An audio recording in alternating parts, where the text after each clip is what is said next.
Hello and welcome. I'm Rebecca Klar, tech reporter at The Hill.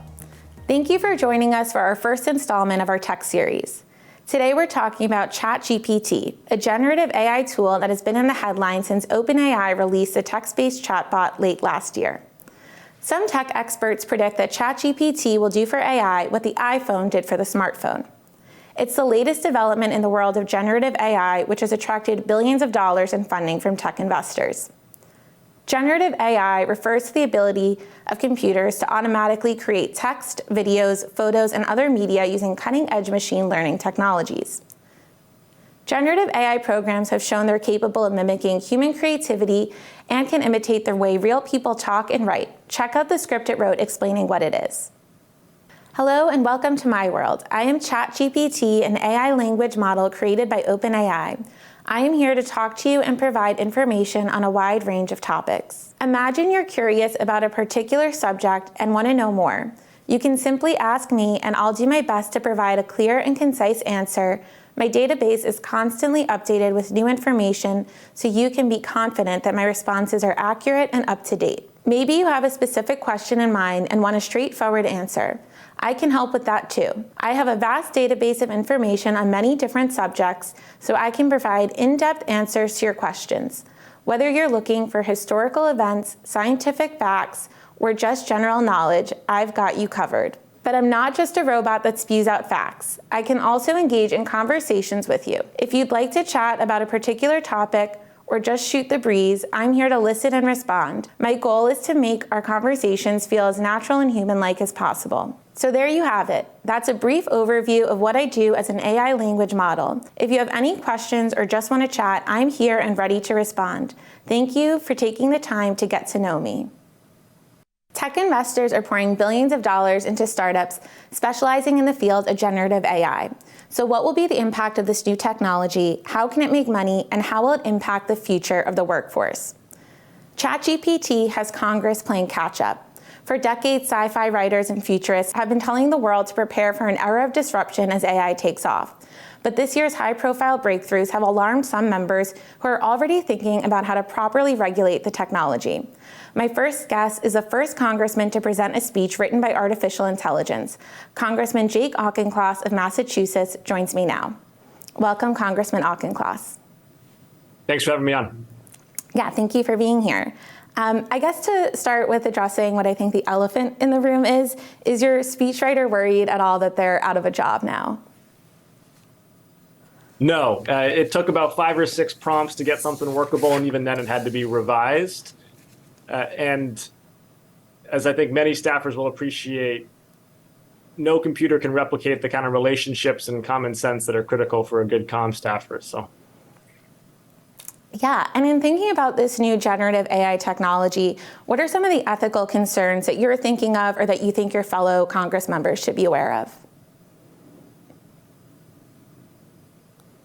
So one that lends itself immediately to our current political debate is about the ability of AI to amplify and exacerbate disinformation. One concrete example of that is that these tools can now do what's called deep fake videos, where just based on pictures of a person, they can then generate a extremely high fidelity video of that person saying or doing things that they never consented to. And the nefarious purposes that can be put to, I'll just leave to everyone's imagination. But unfortunately, we face a world where the internet is increasingly covered in what's called pink slime, which is the term for content that is generated not to elucidate issues, but rather that is optimized for search engine algorithms and is meant to just crowd out keywords and be clickbait. And that's not a future that anybody wants. So that's one potential negative outcome. But let me just wind back a step here and say that actually the most important question for me right now in terms of the ethics of AI is not the what, it's the who. Because who gets to participate in this technology is going to be a high leverage way to ensure that it is working for everybody.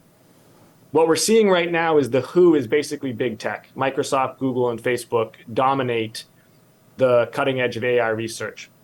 That's not an acceptable situation for me. It's why I'm supportive of a public cloud and of a center for excellence, which is actually the subject of the speech I gave written by ChatGPT. We need to ensure that universities, civil society, journalists, startups, government officials have access to the same cloud computing power, cutting edge algorithmic development, and the scale and quantity of data that the big tech companies do, so that everyone has a role to play in shaping its use. Yeah, and you've said that part of the reason you gave this speech is because you didn't want to see a repeat of what happened with the rise of social media, where Congress has had to play a level of catch up in terms of regulating these companies. Where do you see where Congress is now in terms of regulating generative AI? And do you think Congress is already playing that game of catch up, or has a chance to be on the cutting edge of this? Can't be social media 2.0. Facebook started small and scrappy, got big very fast because of network effects, and policymakers still haven't caught up to the ills that have flowed from Facebook and its cousin companies. We can't do that with AI. We've got to get ahead of it. I think at this point, the most important thing to do at the congressional level, one, is to fund and support some version of what's been proposed only a couple of weeks ago out of the Office of Science and Technology Policy, which is a public cloud, the National Artificial Intelligence Resources Initiative, I believe it's called. They came out with a long report and outlined a number of ways that we can level the playing field for AI research. It's about ensuring that the algorithms, the cloud computing power, and the scale and quantity and quality of data is accessible to not just the big players, but to small players and to civil society as well, because the who will shape the what. Second, though, we need to spark within each component industry stakeholder engagement about setting guidelines, conventions, and protocols. There's no one-size-fits-all approach. It'd be like trying to determine one-size-fits approach for regulating other general-purpose technologies like electricity or what have you. Each industry uses these GPTs in their own way. So healthcare, education, financial services, trade, logistics, media and entertainment, they need to bring together their stakeholders and start putting together conventions that are appropriate for their industry. Yeah, and I know that tech issues at times have become a rare bipartisan unifying issue. I'm thinking of things like data privacy, and on other issues like disinformation that you mentioned has been quite polarizing. I was wondering if you've had conversations with your colleagues across the aisle, as well as conversations with leadership in terms of where they see this issue in Congress and what the priorities are for this session. Yes, and I agree with you that that has potential to cross partisan lines. And I'll point out two areas where I do see that we could work in a bipartisan fashion, and hopefully there's more.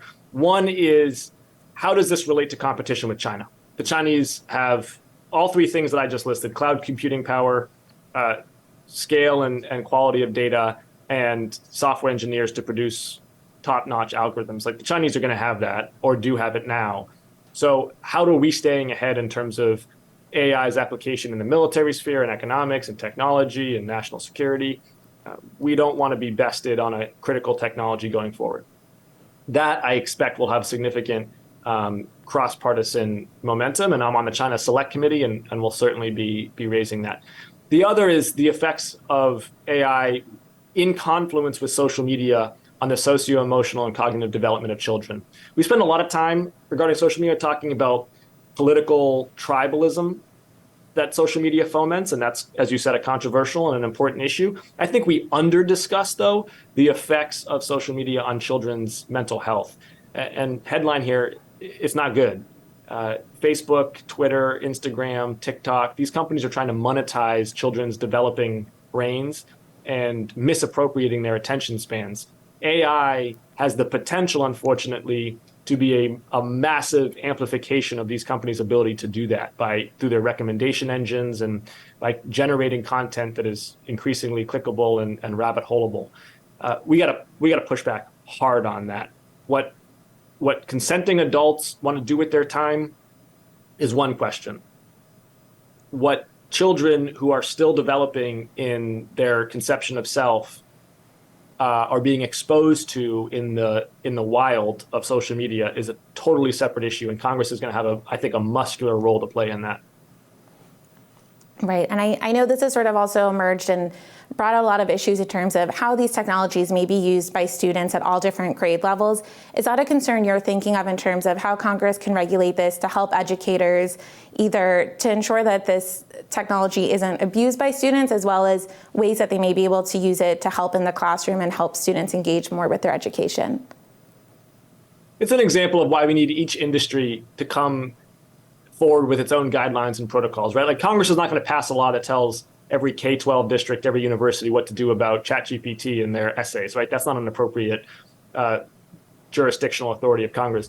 The universities should work together in their trade associations, and internally the K-12 school districts should start putting together policies. There'll be some trial and error, and that's appropriate, and there should be student input and faculty input and administrator input and parent input, and it's going to be a little messy, but that conversation needs to start happening now because obviously the tool is available.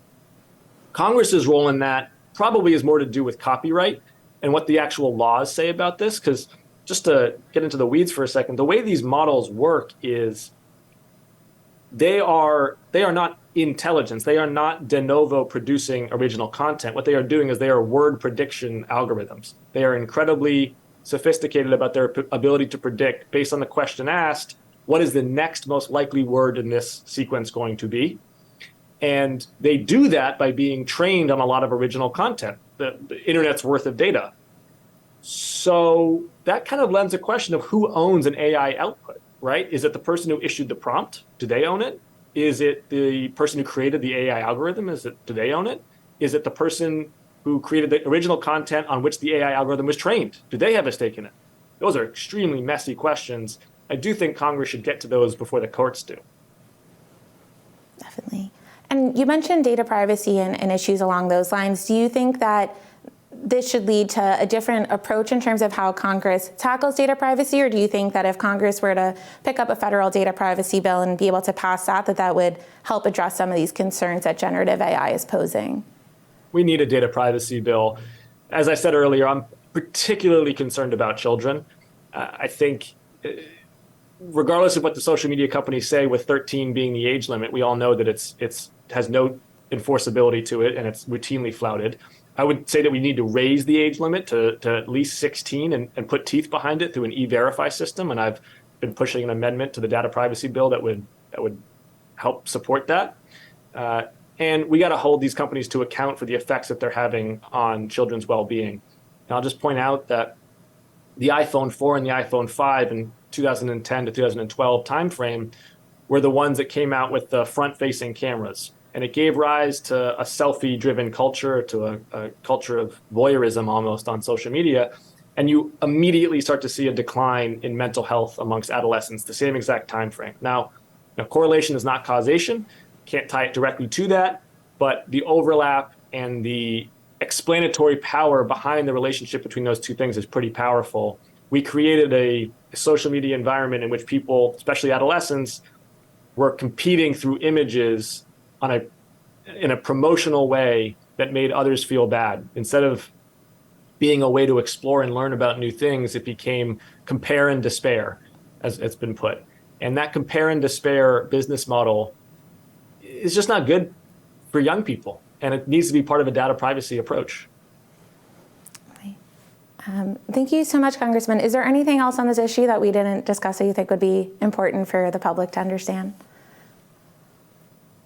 I would encourage people to reject both the utopianism of the tech forward crowd who are saying, by 2028, this is going to remake the economy and blah, blah, blah. And the people also who are hysterical and saying that this is an existential threat.